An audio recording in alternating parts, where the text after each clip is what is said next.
No problem. And maybe I can just say a word of introduction about this. Please. About this song. So this is Karev Yom, and it's one part. It's the last stanza of a much longer piyut, an alphabetical acrostic piyut that was written by the poet Yanai in 6th century Palestine.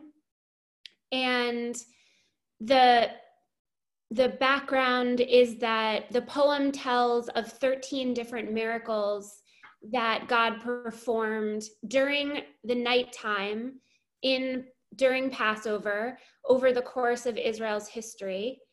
And this last stanza is kind of a mystical musing on the coming of the Messianic era, which according to Midrash will also happen during Passover in the middle of the night. And I love this setting because the tune reflects the mystical nature of the words. Okay. So I'll just do the first 2 lines to begin, and then at the end, we'll do the last 2. Karev Yom, Asher Hu Lo Yom Velo Laila. Karev Yom, Asher Hu Lo Yom Velo Laila. Ram Hoda, Hoda, Hoda, Ki Lecha Hayom Aflecha Halayla. Ram Hoda, Hoda, Hoda, Ki Lecha Hayom Aflecha Halayla. Lai, lai, lai, lai, lai, lai, lai, lai, lai, lai, lai, lai, lai, lai, lai, lai, lai. Beautiful, beautiful. Thank you so much, Julia. That is beautiful. All right, everyone. Today, we're going to take a break from our moving through the Psalms, the book of Psalms in their order, to talking about Halal and studying one Psalm in particular from Halal, because in the Seder tonight, and for those who observe tomorrow night, it's traditional to recite the Psalms of Halal in the Seder. So, first of all, when we were way back, whenever we started this class, which was, this is the end of our 3rd week or end of our 2nd week? 2 or 3? This is the end of our 3rd week. Wow, fantastic. I asked everybody to think about the settings in which we use Psalms liturgically in prayer life. Liturgy is another word for prayer. So when we say liturgical, we mean in the setting where prayer is used. When we're going to be studying Psalm 114, but right now we're just talking about Psalms in general. I mean, Halal.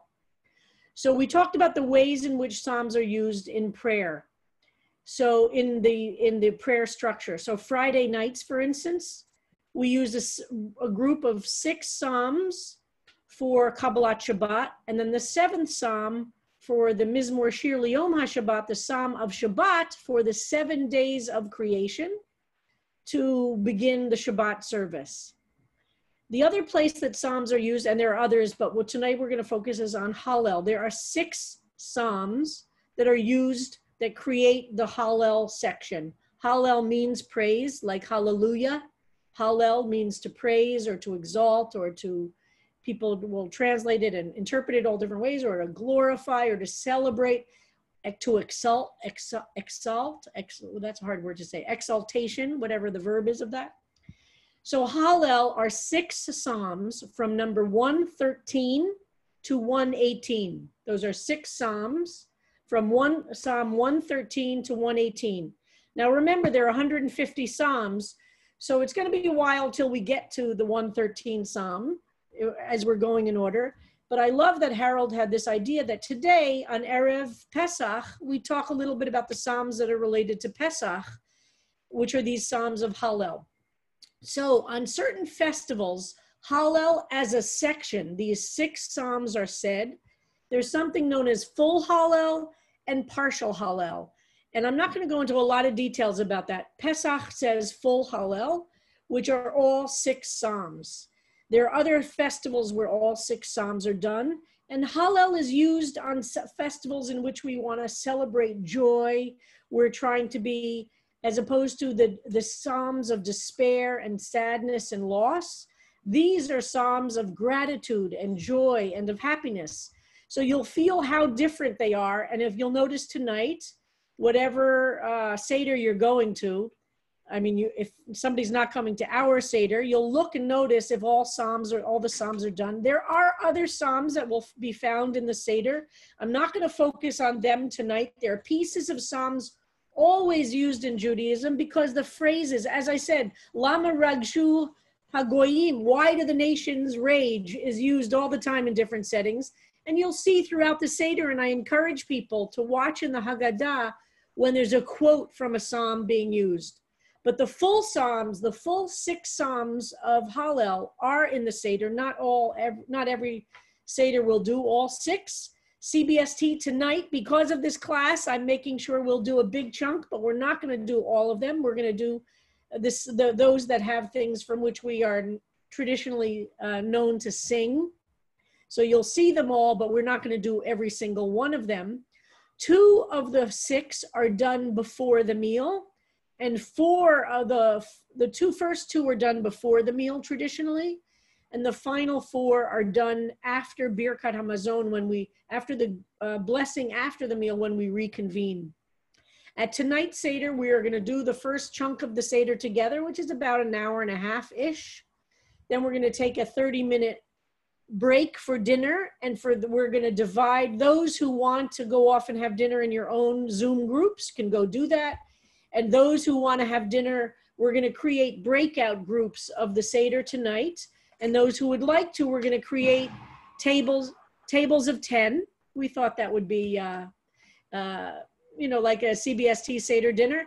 And we're going to put people together in rooms of 10 Zoom, what do you call these? Zoom? Breakout groups.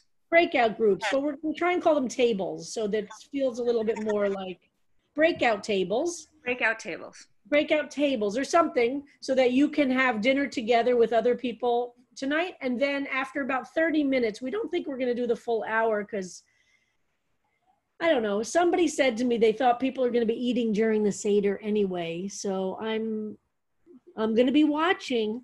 Anyway, so we're going to break out for about 30 minutes or so and then come back together for the final part. The final part includes Birkat Hamazon, the blessing after meals, and then the final 4 Psalms, and then the final 2 cups of wine, and a few other things. But so this is the Seder to hang in there for the whole thing. If you could do it on your couch, right? And that would be oh so Greek.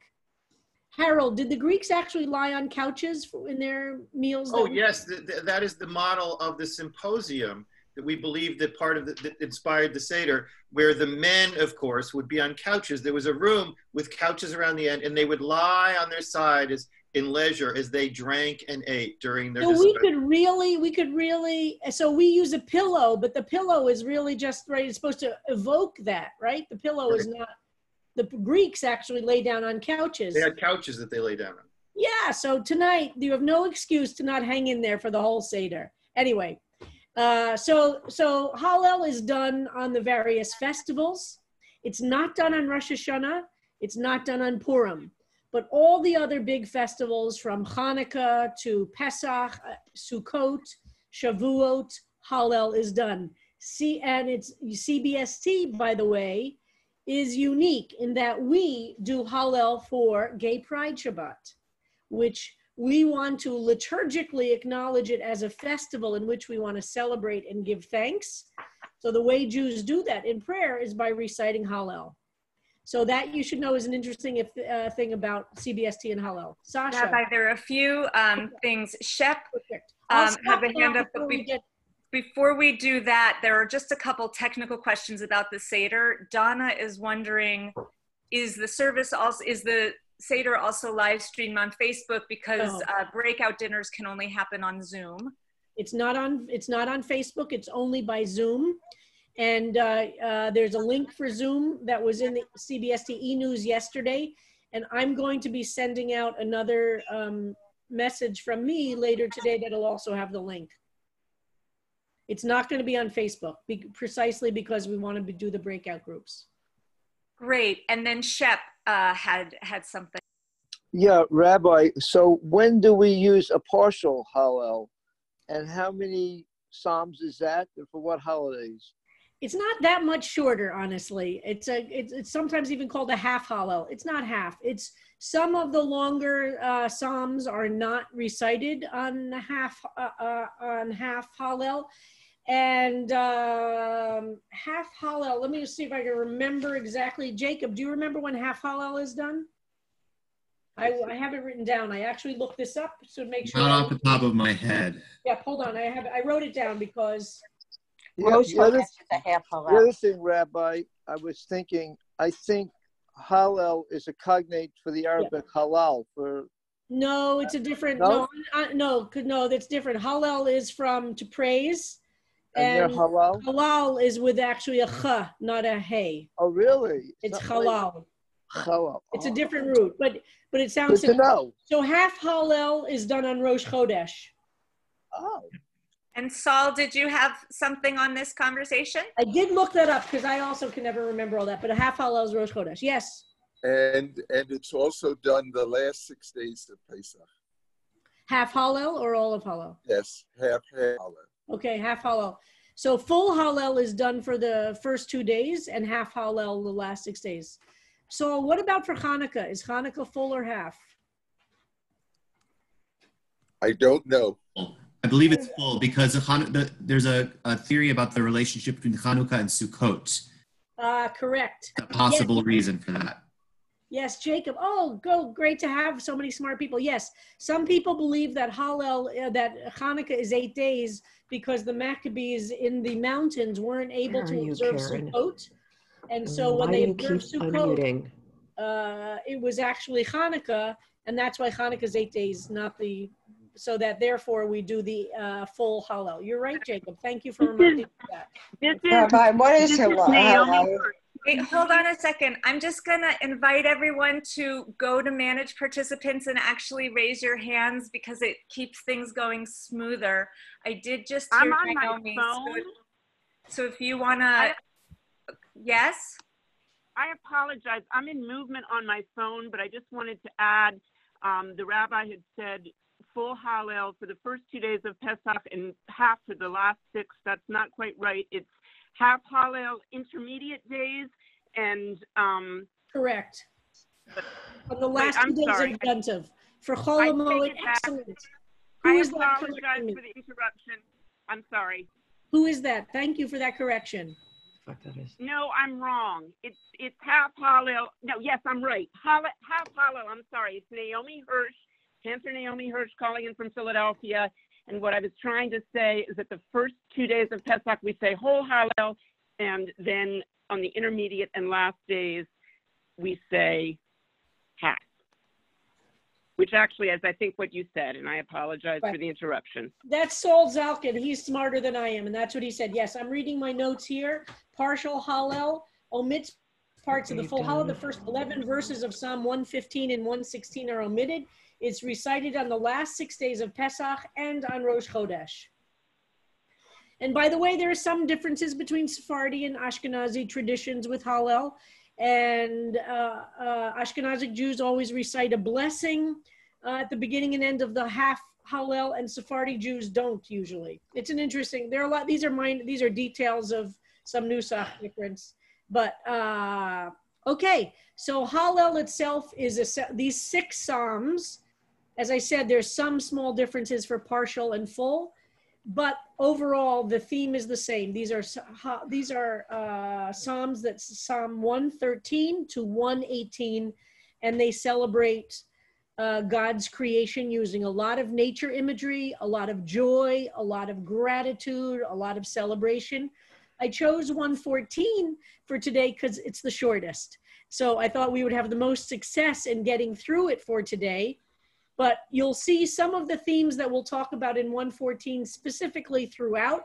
And I encourage you, if you have time, if you can break off from cooking it all today, to look at the Psalms. We, in our CBST Seder, we are using the Haggadah. Where's this Haggadah, which CBST uses every year. And we'll be using this tonight. And we have Michael Strassfeld and his wife, Joy Levitt, who edited this Haggadah, financially underwrote creating this into a PDF that can be shared for free for this Pesach. So we're very grateful to them. So we have the PDF, which was sent out yesterday if you want to download it in advance, or if you are clever enough to know how to scroll through it while the screen is up. I cannot do that yet. That's on my list of things to learn how to do. But you will have a copy of this by the PDF that we sent. Okay, it's a wonderful, wonderful Haggadah. I really love it. So let's turn to Psalm 114. And I'm going to go through it more quickly than we have so that we cover the whole Psalm. And we will be singing this, and some of you will recognize the melody. This is also a Psalm I love for pride because it talks about Israel's coming out. We always translated it CBST. Rather than went forth, we always, B'tzeit Yisrael, we call it Israel's coming out Psalm. At CBST, we have a different translation. Okay, so I'll read it through in Hebrew and English, Hebrew first. And look again for the et nachta, the semicolon, the word that has that wishbone is, after that word is the semicolon for the two phrases of the biblical parallelism. B'tzeit Yisrael mi Mitzrayim, Beit Yaakov me'am lo'ez. Hayta Yehuda likodsho, Yisrael mam shalotav. Hayam ra'av yanos, Hayarden yisov le'achor. Heharim rakadu che'elim, Givaot kivnei tzon. Malacha hayam ki tanus, Hayarden tisov le'achor. Heharim tirkadu che'elim, Givaot kivnei tzon. Milifnei adon chuli aretz, Milifnei Eloha Yaakov. Hahavchi hatzor agam mayim, Chalamish lemaino mayim. Okay, back at the beginning. In Israel's coming out from Egypt, the house of Jacob from a people of strange speech, Judah became his holy one, Israel his dominion. The sea saw them and fled, the Jordan River ran backward. Mountains skipped like rams, hills like sheep. What alarmed you, O sea, that you fled? River Jordan, that you ran backward. Mountains that you skipped like rams and hills like sheep. Tremble, O earth, at the presence of of the Lord, at the presence of the God of Jacob, the one who turned the rock into a pool of water and the flinty rock into a mountain. So let's go back to the beginning. So first of all, we look at the parallelism. The first line, the first pasuk, is divided into those two phrases. B'tzeit Yisrael mi Mitzrayim. In the time of the coming out of the Israel from Egypt, Beit Yaakov me'am lo'ez. So clearly, Beit Yaakov, the house of Jacob, is a parallel to Yisrael. So these are two different ways to refer to our people. So at the time that our people left Egypt, I'm going to do the simple translations first to get to it. At the time that Beit Yaakov, the house of Jacob, left from a people, we saw the word before, from a people of loez, of strange speech. Now, why would we want to expand Yisrael from Beit Yaakov? What's the difference between Yisrael and Yaakov and the house of Yaakov? So what would be the difference between, that's the first question we ask. Why is the psalmist using these different words? What do we understand from that differently? Okay, let's keep going. That's one question. Haita Yehuda lekodsho. Yehuda became lekodsho. Kodesh, the root of the kodsho is kodesh, holiness. Yehuda became holy. Yisrael, again, we have the name for Yisrael, Mam Shalotav. Memshelet is a sovereignty or a government or a some kind of group or organization. Hayam Ra'av Yanos Hayarden Yisov La'achor. Hayam, so the sea, Ra'ah, saw, V'yanos, and fled. What is that referring to? Hayam Ra'ah V'yanos, the sea saw and fled. That's the parting of the sea. So that's a reference to the parting of the sea. So the sea, but it's embodying the sea. Don't you love it? The sea saw them. So it's actually not saying God split the sea. The sea itself was so godly, so full of holiness. It understood that the people of Israel fleeing from Egypt, right? We're going back to the beginning, opened up to make it possible. Yarden Yisov La'achor, and the Yarden here is the river Jordan, not the country Jordan. It's the river Jordan. Yisov La'achor, ran backwards. That's referring to a time when the prophet Joshua also had to cross the sea. So two miracles, so to speak, two moments where the natural world made it possible for our people to survive. Now we've discussed the sea, both the Hayam, the sea, and the river. And now we come to another piece of the natural world, Heharim, the mountains, the hills. And remember, hills and rivers, and hills especially, is very sacred places. I love this image. The hills rakdu, danced. This is the word for dancing. This is a celebration of dancing as an art, as a what can only be a physical embodiment of joy and of celebration. We often in the Psalms have the celebration of music and singing. That's very common. But here we have the celebration of dancing, of the physicality, that you feel so much joy at a moment that there is nothing to do except move your body in whatever way possible. The hills, take this image, the hills are so full of joy that the hills themselves are dancing. What are they dancing like? Like rams, elim. So this is like a Yael, which is a mountain goat or some kind of one of those, that would. And what's that image of mountain goats, running up and down mountains without care? They're able to do steep and down, and they're not going to fall. They're just, the next word, givaot, is another word for a hill. So again, in the parallelism, we have the mountains are dancing like mountain goats or rams. Givaot, hills, kivnetzon.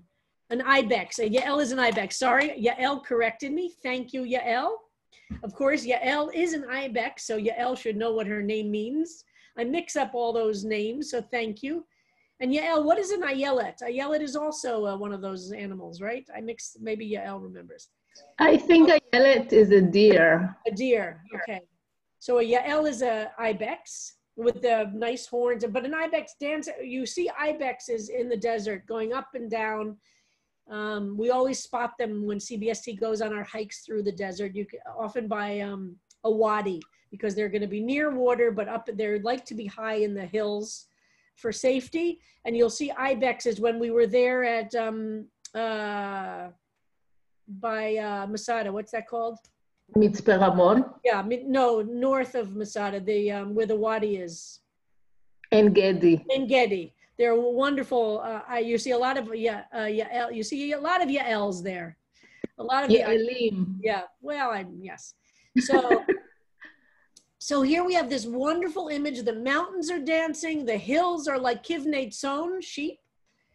And then Malacha Hayam.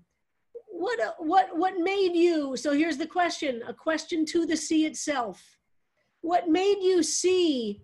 What made you do what you do?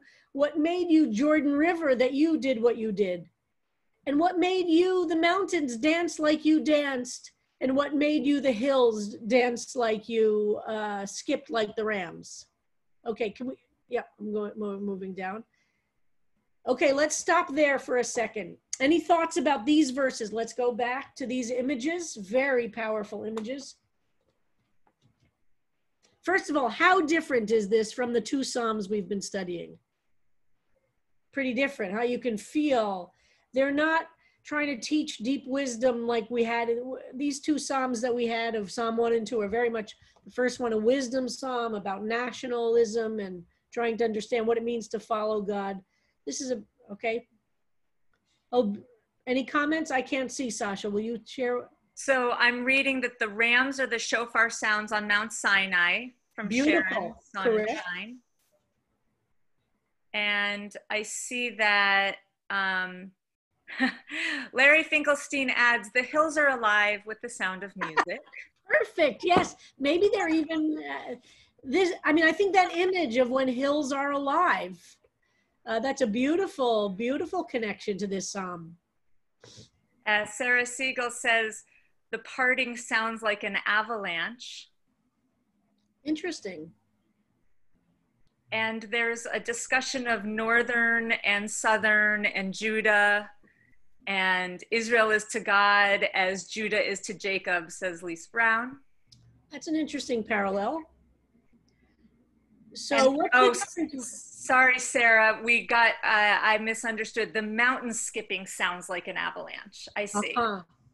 And then Julia has that sounds fearful. That's interesting because I don't relate to that image with fear, but an avalanche I would relate to as fear.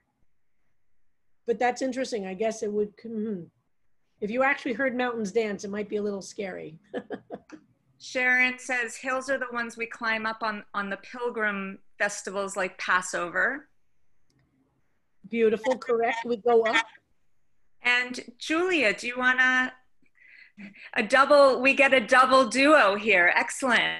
Yeah, it was actually my question. I'm curious in the first verse, why the Israelites are identified as having strange speech. Like what's that about? Well, I think that's referring to the Egyptians. Oh, okay. They're going out from. But that's a very interesting, and that loez is a very interesting word. But it is saying, you know, and honestly, by the time the Israelites left Egypt, they probably understood the language pretty well, right? So it was probably not a strange speech. 400 years Israelites were slaves. And they're presumably in those 400 years learned to speak the language. So I think that's a very interesting, what does it mean? But that they left. So this repetition, again, what's the identity? Israel and B'nai, the way that it has the two different identities. Okay, let's keep having comments. This is great. Benjamin, and I just want to say for Naomi and anyone else on the phone, if you press *9, you can raise your hand and then we can unmute you when we call on you. I just want to make sure if you want to participate. And meanwhile, Benjamin, will you unmute yourself?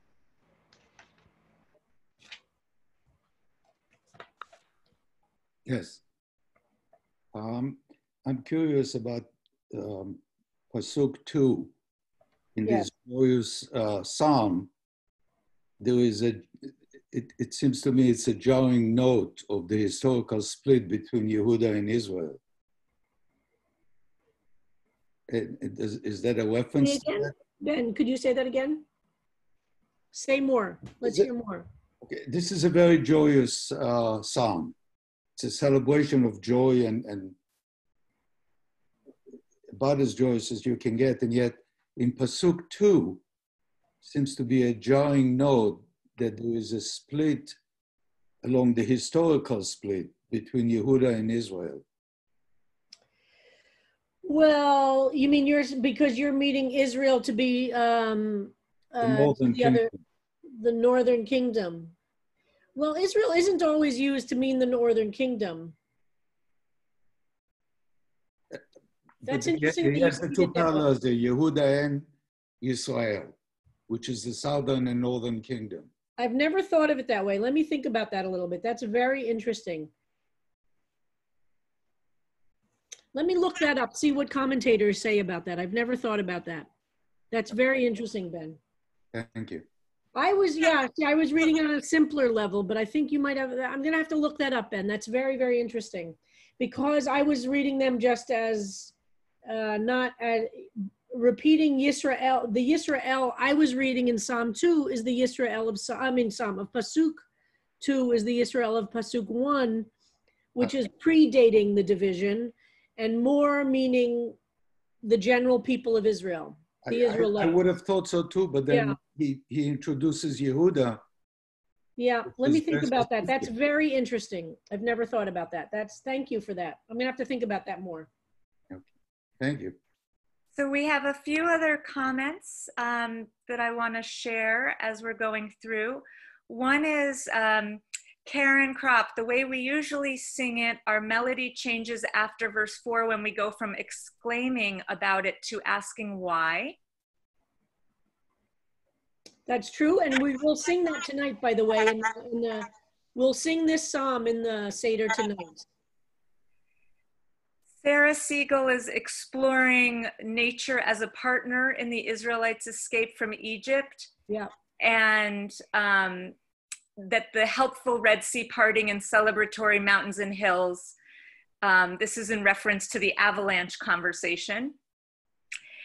And then there is some evidence that the tribes were not completely split, and some people from the 10 tribes returned with the tribe of Judah.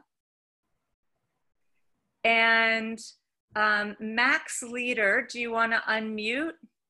Yeah, people are welcome to today if they want to make their comments. I think we can listen to. Hi, Rabbi. I'm not sure if it's a silly question, but why do they specifically no silly question. Represent like the house of Jacob? Why do they mention house of Jacob? Well, that was my question. That's an important question. Whenever anything is said, you have to ask why. What's the difference? And also because of the parallelism, why is Israel used in the beginning and Beit Yaakov used?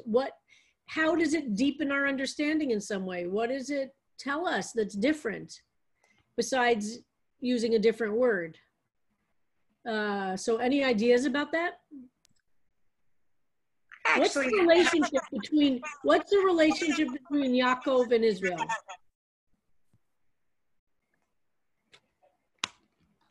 It's Saul, go ahead. Who wants to answer that? Jacob's name was changed to Israel. Okay, so first of all, this is the same if we were to think about historically who we're referring to, it's the same person. And when is Jacob's name changed to Israel? When Jacob goes through this transformation, when he wrestles overnight, when he becomes engaged with God in this whole new way, his name is changed from, he will now be known as Israel. And often we're known as B'nai Yisrael, right? We're the children of Israel. Here we're known as B'nai Yaakov. So for me, what this teaches, and this is I've always loved this because I think it's a kind of an unusual thing to have Israel, which is the evolved name, so to speak, and Yaakov is his given name. And you know that great Zelda poem that we all have different names throughout our lives that we're known by, the name we're given at birth, the names we are given by our children, the names we're given by our friends, the names we're given by our enemies, the names we're given by those who admire us, the names we're given by people who hate us. There are all different kinds of ways we're known in the world throughout our lifetime. I always have related to this, and I don't know if this is that, B'tzeit Yisrael miMitzrayim, when the Israelites came out of, these are the peoples that came out who were the evolved ones, so to speak. And Beit Yaakov, for me, means the family of Jacob, who also necessarily weren't so evolved. I like this feeling of we all got out of slavery together. Those who are at all different levels of evolution in our relationship to who we are to become. Some of us experience slavery as a place in which we grow and evolve, and some of us barely survive. And please God, let all of us get out. So I've always read it as kind of meaning the two different groups. That's only my interpretation, but I love this distinction. So Max, it's a very interesting question. Why are they both there? So you can play with it and imagine One of them will, yeah, go ahead. Somebody wants to say something? Sasha, I'll let you. Go ahead. Go ahead. I wanted to say, when I was thinking about the dream, and Eleanor referenced the dream and the name change coming after the dream, when I think about mountains and hills, dancing, and that there's like an intrinsic closeness to holiness. Like if you're part of nature, you're an expression of God in such a deep way. So what I was imagining, like the house of Jacob, I immediately think of Jacob's ladder. I immediately think of the beautiful. dream. That's beautiful. That's very beautiful. So you see, there's a lot of room in these. This is like any great piece of art. There's going to be a lot of room for relating to it. And I want to just say that Harold put the Zelda poem wonderful. In the chat. So folks, check that out. And I think Saul is bursting to say something. So I think that verse 2 is connected to verse 3. That if you remember the Midrash, that Nachshon was the first to run into the Red Sea. Yes. He believed that and Nachshon was from the tribe of Judah. And so because of Nachshon's merit, Judah became a holy place, and then Israel, everybody. So that it's connected, because the next is, of course, the sea beheld and fled when Nachshon went into the water. Beautiful.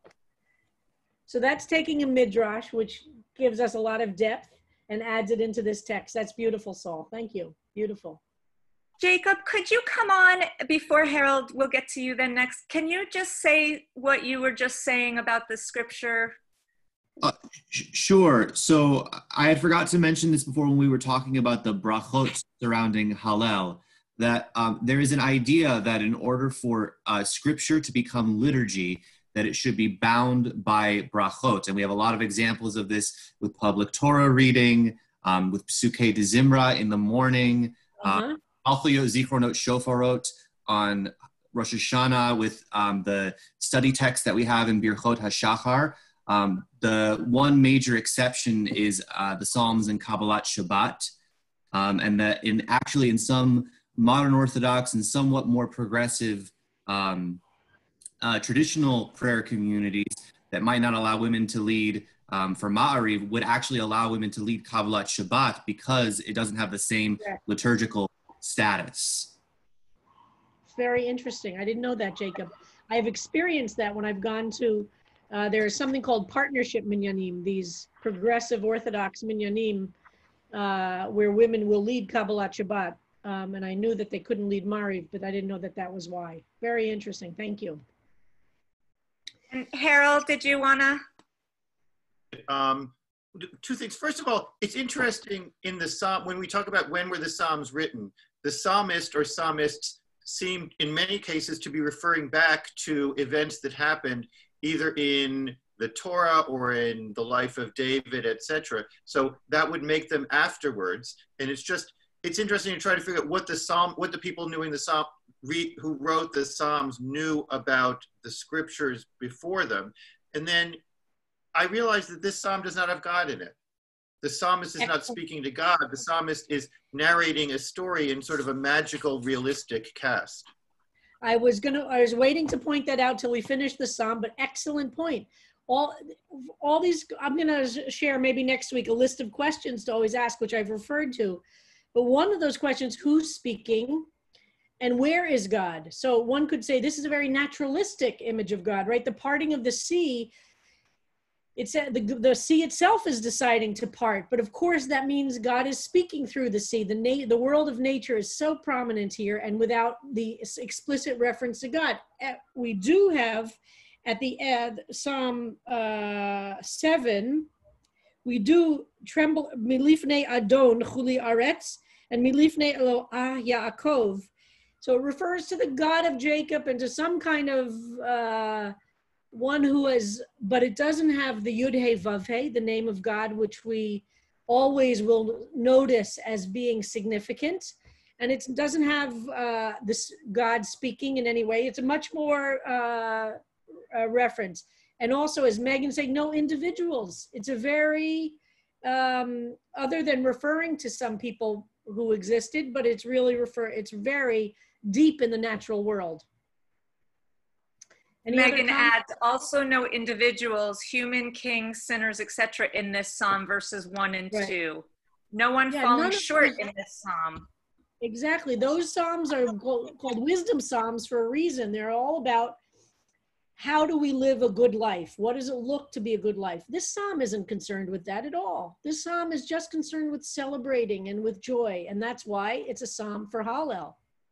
And as I mentioned to you, and we'll see that also in the psalms that we sing on Kabbalat Shabbat, nature becomes the expression of God's presence in the universe. So let's finish the psalm. We're, oh my God, running out of time. And we'll see it tonight. We'll see this psalm tonight. So the last 2 verses. So this psalm has 8 verses, and really they're 4 couplet verses. So if you go back and look at the psalm, which we won't have time to do collectively, you really, each psalm, basically it's 4 couplets. So the first 2 verses, verses 3 and 4, verses 1 and 2, 3 and 4, and 5 and 6. Is that right? Did I say those numbers correct? No. 1 and 2, 3 and 4, 5 and 6, 7 and 8. So if you go back and you read the couplets, you'll see 1 and 2 share something, 3 and 4, 5 and 6, and 7 and 8. And 7 and 8 we'll look at right now, kind of end the psalm and very much form the coda for what's come before. Milifnei Adon Chuli Aretz. Notice, by the way, the pausal form for Eretz has the vowel ah instead of eret or aw, as opposed to the segol Eretz, because it's at the etnachta for you Hebrew geeks. So it's the pausal form of the noun Eretz becomes Aretz. Milifnei Adon Chuli Aretz, milifnei Elo Yaakov.